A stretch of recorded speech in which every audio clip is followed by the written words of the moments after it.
Wala na yun sa'yo yung anak. Ay, oh my God, hindi! Ayoko! Carmina Villaruel, hindi daw matanggap si Kylene Alcantara sa buhay ng anak niya. Sa latest interview kay Carmina kasamang mga co-host na sina Janice De Belen, Jilly De Belen at Candy Pangilinan sa latest show na Wala Pa Kaming Title, ay hinatsit nila si Carmina patungkol sa love life ng kanyang anak na si Mavi. Kumakailan lang kasi ay nagtrending ang hiwalayan ni Kylene Alcantara at Mavi Legaspi sa kadahilan ng ayaw daw umano ni Carmina kay Kylene.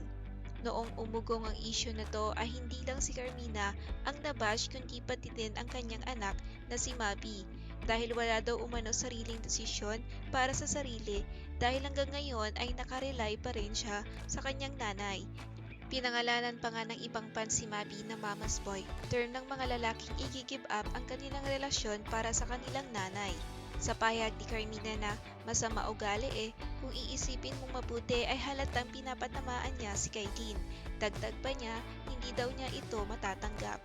Kapag nagkaroon daw ulit ng love life si Mavi ay dapat daw makilala niya muna ang babaeng jojowain.